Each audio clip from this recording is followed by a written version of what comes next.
आइए दोस्तों, एक नई सवेरे की शुरुआत करते हैं इंडियन भूगोल वन लाइनर अप्रोच में। ये विगत वर्षों में पूछे गए प्रश्न होंगे दोस्तों, काफ़ी महत्वपूर्ण। Episode number 4। आइए पहला प्रश्न करते हैं। बंगाल के उपसागर में ट्रॉपिकल साइक्लोन का अनुपात किस मौसम में अधिक होता है? तो ये ग्रीष्मकालीन के बाद होता है। अगला है, गंगा बेसिन पर वर्षापात का विभाजन पैटर्न घटता है। तो यहाँ वर्षापात का विभाजन क्यों घट जाता है? पश्चिम से पूरब तथा उत्तर से दक्षिण की दिशा के कारण। अगला है, वे दो राज्य कौन से हैं जिनमें लौटते हुए मानसून के दौरान प्रायः चक्रवात आते हैं?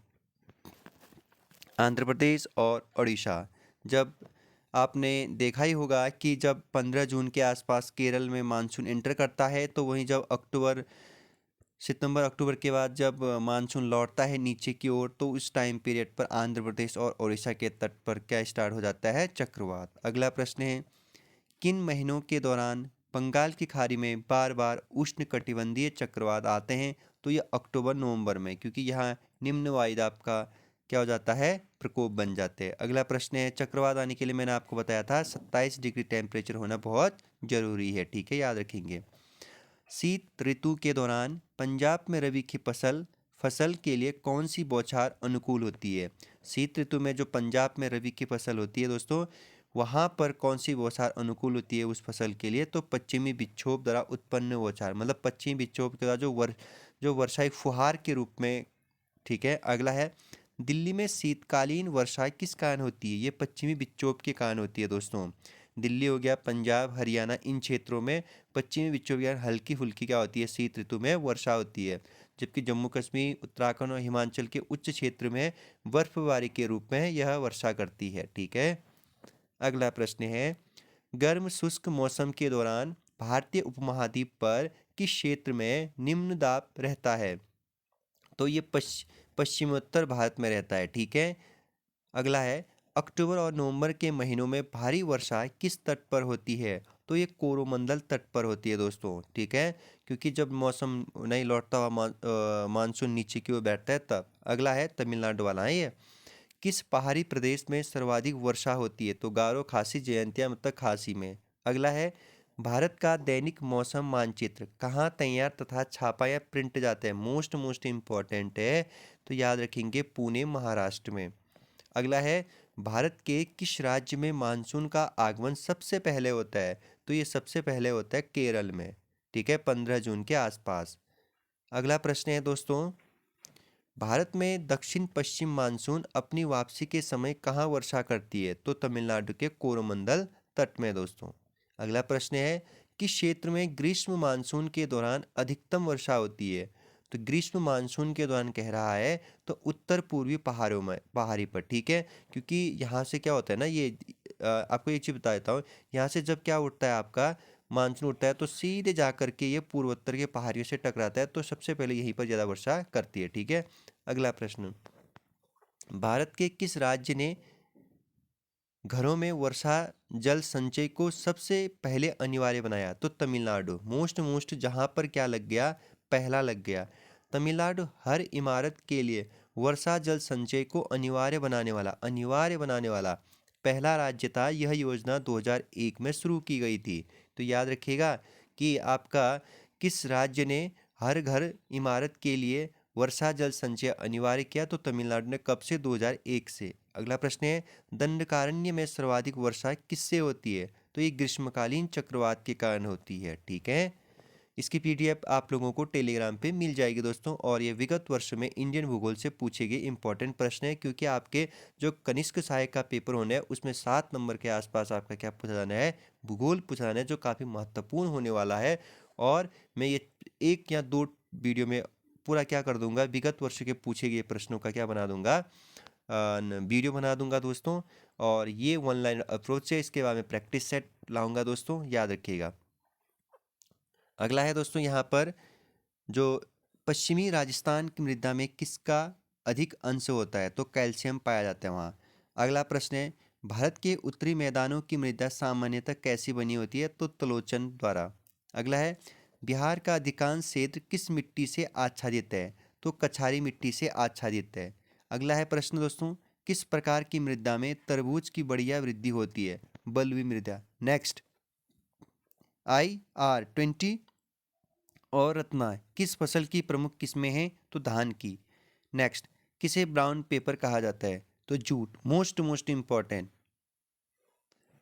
नेक्स्ट, भारत में सबसे बड़ा कृत्रिम प्रायोगिक फार्म कहाँ स्थित है? तो अंबाला, हरियाणा में। अगला, उत्पादन और उपभोग के दृष्टि से भारत में सर्वाधिक प्रमुख खाद्य फसल कौन सी है? मोस्ट चावल। अगला, भारत में तंबाकू उत्पादन में प्रथम स्थान पर कौन सा राज्य? आंध्र प्रदेश। इंपॉर्टेंट। नेक्स्ट, भारतीय चावल अनुसंधान संस्थान कहाँ स्थित है? कटक, उड़ीसा। सुभाष चंद्र बोस जी का भी जन्म यहीं हुआ था, इसलिए इंपॉर्टेंट। नेक्स्ट, दक्षिण पश्चिम मानसून के तत्काल बाद बोई गई फसल को क्या कहते हैं? तो ये इसे कहते हैं खरीफ की फसल। ठीक है, याद रखिएगा। नेक्स्ट, किस राज्य में मसालों का उत्पादन सर्वाधिक मात्रा में होता है? तो केरल में होता है, इसीलिए मसालों का बगीचा भी कहा जाता है इस राज्य को। अगला प्रश्न, भारत के किस क्षेत्र में अत्यधिक असंचित खेती की जाती है? तो दक्कन का पठार, मध्य प्रदेश, महाराष्ट्र, इन क्षेत्रों में जो विस्तार है। नेक्स्ट, केसर का मुख्य उत्पादक राज्य कौन सा है? जम्मू कश्मीर। इंपॉर्टेंट। नेक्स्ट प्रश्न, सबसे अधिक प्याज उत्पादन करने वाला राज्य है? महाराष्ट्र, जबकि दाल उत्पादन करने वाला मध्य प्रदेश। ठीक है। नेक्स्ट प्रश्न, भारत में लाख का सबसे अधिक उत्पादन किस राज्य में होता है? ये होता है दोस्तों झारखंड में। नेक्स्ट, भारत में कौन सा राज्य प्राकृतिक रबर का सबसे बड़ा उत्पादक है? तो केरल है। ठीक है, याद रखिएगा। अगला प्रश्न, भारत में कृषि के लिए रबर का पौधा कहाँ से लाया जाता है?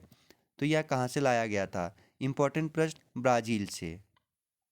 नेक्स्ट, भारत में उगाई जाने वाली अधिकतर कॉफ़ी की किस्म कौन सी होती है? अरेबिका। नेक्स्ट, भारत में इलायची का, या जिसे आप काली मिर्च भी कहते हैं, सबसे बड़ा उत्पादक राज्य कौन सा है? केरल, इसीलिए मसालों का बगीचा भी कहा जाता है राज्य को, मैंने आपको बता दिया।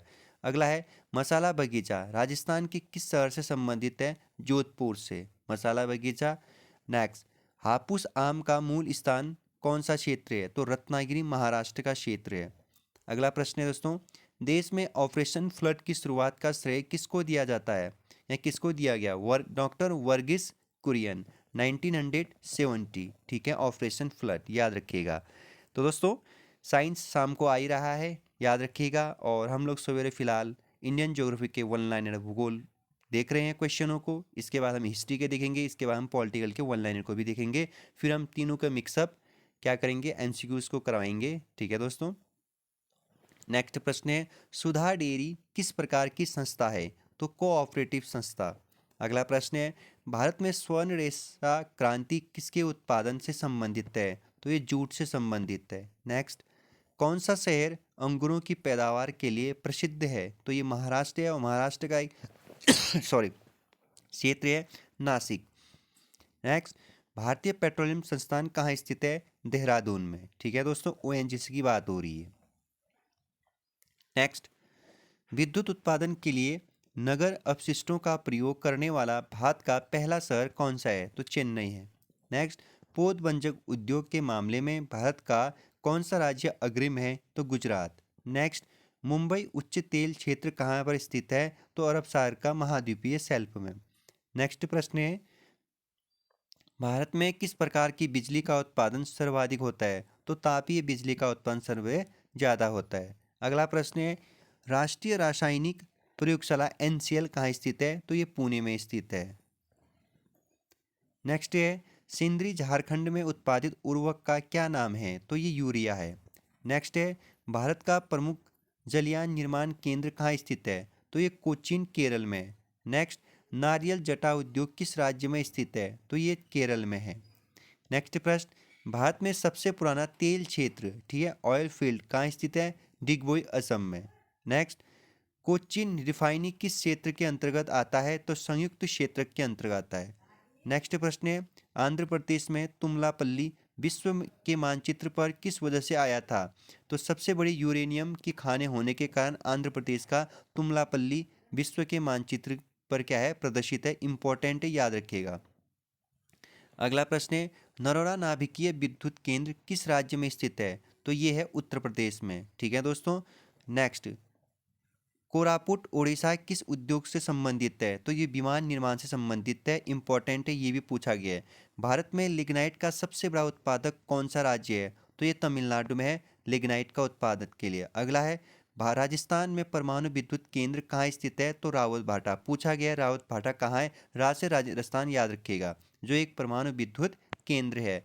नेक्स्ट प्रश्न है, भारत का वह कौन सा राज्य है जो गंधक, जिसे आप सल्फर कहते हैं, उत्पादन में सबसे आगे है? तो महाराष्ट्र है गंधक के उत्पादन में। ठीक है दोस्तों, और मैं आप लोगों से यही एक चीज़ रिक्वेस्ट करूंगा दोस्तों, जो मेरे द्वारा 28 एपिसोड करवाए गए हैं यूके पीएससी के पुराने पेपरों वाला, ठीक है, UK PSC old practice set जो आज तक के पूछे गए हैं, उसे आप ज़रूर देखिएगा दोस्तों, अभी भी आपके पास टाइम है।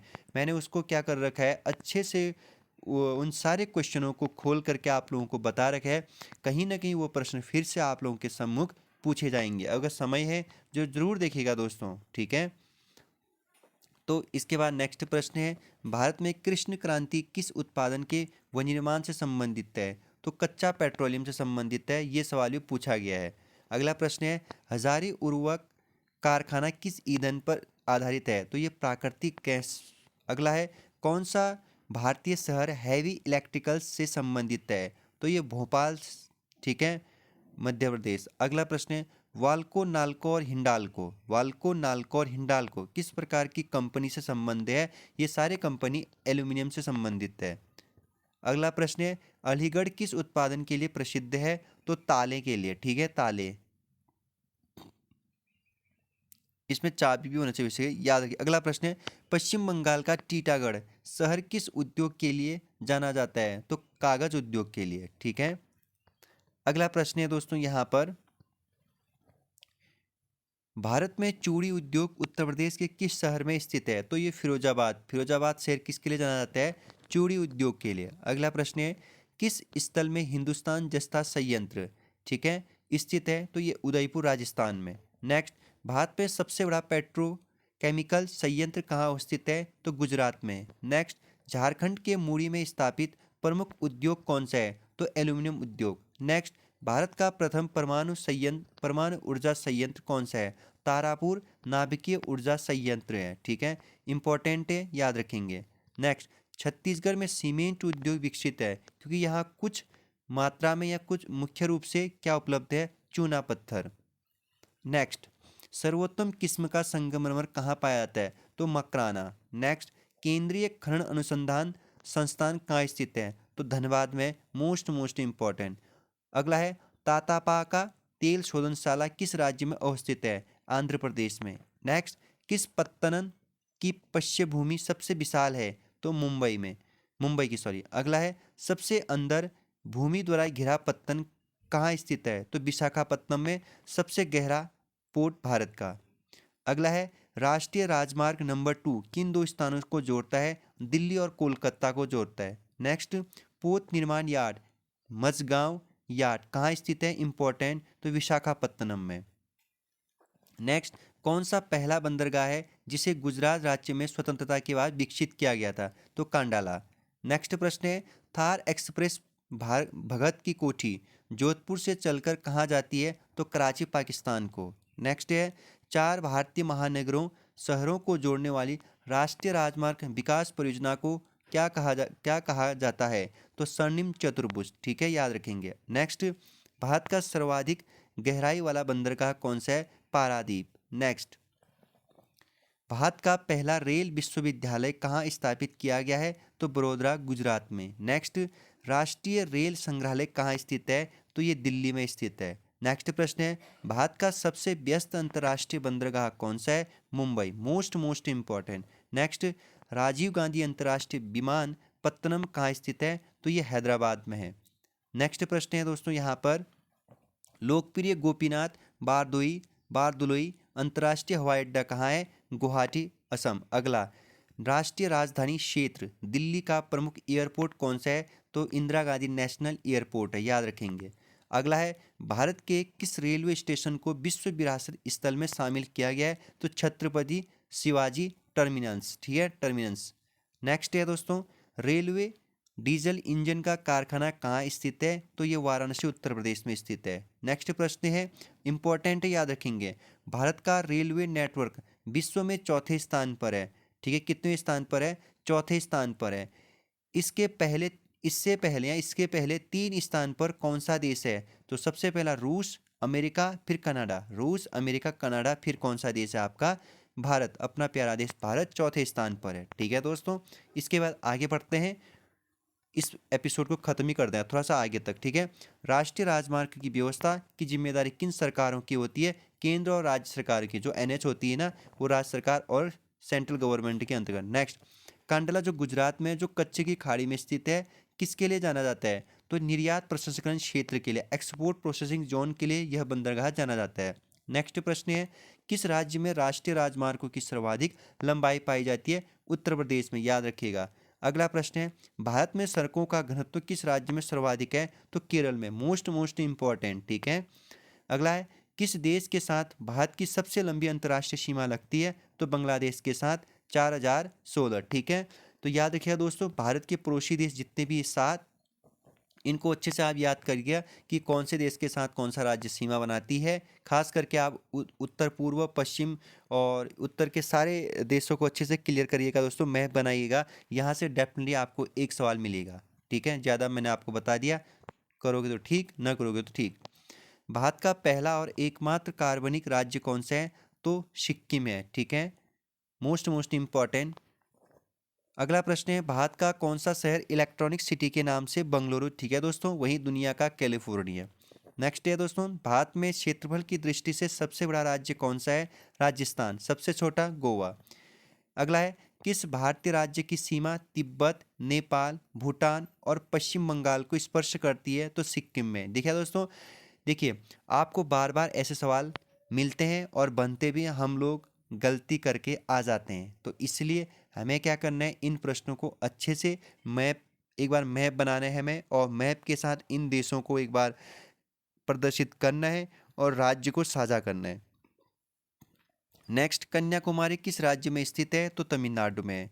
नेक्स्ट प्रश्न है, पश्चिम बंगाल की सीमाएं कितने देशों के साथ साझा करती है? तो 3 देशों के साथ, बांग्लादेश, नेपाल और भूटान। पश्चिम बंगाल। ठीक है, नेक्स्ट प्रश्न है, बांग्लादेश की सीमा से लगने भारत के राज्य कौन कौन से हैं? तो पश्चिम बंगाल है, असम है, मेघालय है, मणिपुर है, त्रिपुरा और मिजोरम। मतलब 6 राज्य बंगाल के साथ क्या करते हैं? सीमा साझा करते हैं। वहीं भूटान की सीमा से सटे भारतीय राज्य है असम, अरुणाचल और पश्चिम बंगाल। मतलब 3 राज्य भूटान से साझा करते हैं, और यहाँ पर सिक्किम भी। म्यांमार की सीमा से सटे भारतीय राज्य कितने हैं? तो आपके 4 राज्य हैं म्यांमार के साथ। ठीक है, याद रखेंगे। नेक्स्ट प्रश्न है, उत्तराखंड, उत्तर प्रदेश, बिहार, पश्चिम बंगाल, सिक्किम की सीमाएं किस देश से जुड़ी है? तो ये नेपाल से जुड़ी है। नेक्स्ट प्रश्न है, भारत और बांग्लादेश के बीच किस नदी को लेकर विवाद है? उस नदी का नाम क्या है? तीस्ता है। नेक्स्ट प्रश्न है, कौन सा राज्य पहले नेफा के नाम से जाना जाता था? तो अरुणाचल प्रदेश को जाना जाता था। इंपॉर्टेंट है। अमरनाथ कहाँ स्थित है? अमरनाथ की गुफा जम्मू कश्मीर में है। अगला प्रश्न है, हैदराबाद और सिकंदराबाद जुड़वा शहर किससे जुड़े हैं? तो ये हुसैन सागर से जुड़े हैं। ये दोनों ये अलग करते हैं। अगला है, विदर्भ के रूप में एक अलग राज्य की मांग होती रही है, यह किस राज्य में स्थित है? तो महाराष्ट्र में है। अगला है, रामेश्वरम किस राज्य का हिस्सा है? तो तमिलनाडु में, या फिर तमिलनाडु का ही हिस्सा है रामेश्वरम सेतु पुल, आपने नाम सुना भी होगा। नेक्स्ट प्रश्न है, भारत में सबसे घनी आबादी वाला राज्य कौन सा है? तो बिहार है, 1106 है। ठीक है, दूसरा स्थान पश्चिम बंगाल का है, और केंद्र शासित प्रदेश में दोस्तों दिल्ली सबसे आगे है। नेक्स्ट प्रश्न है, जुलाई 2011 में घोषित जनसंख्या के आंकड़ों के अनुसार शहरी क्षेत्रों की तुलना में ग्रामीण क्षेत्रों में शिशु लिंग अनुपात में कितनी कमी है? तो 4 गुना की। नेक्स्ट प्रश्न है, जनांकीय अभिलक्षणों के आधार पर भारत का वर्गीकरण जनसंख्या चक्र के किस चरण में किया गया है? तो विलंबित विस्तारशील चरण में। नेक्स्ट प्रश्न दोस्तों, सेशन का लास्ट प्रश्न करेंगे। भारत में जनसंख्या की घनत्व की परिभाषा किस रूप में की जाती है? तो प्रति वर्ग किलोमीटर व्यक्तियों की संख्या के रूप में की जाती है। प्रति वर्ग किलोमीटर में रहने वाले व्यक्तियों की संख्या के आधार पर की जाती है। ओवरऑल आप याद रखेंगे, ठीक है। तो दोस्तों ये था इंडियन भूगोल one liner approach top 100 question जो विगत वर्षों में पूछे गए हैं, ठीक है। तो अपना ख्याल रखिएगा। आपका दिन शुभ हो दोस्तों। शाम को मिलूंगा आप लोगों से इन साइंस, जनरल साइंस और आज के 30 प्रश्न लेकर के आऊँगा मैं। साथ में कंप्यूटर के भी प्रश्न लेकर के आऊँगा दोस्तों। तब तक अपना ख्याल रखिएगा।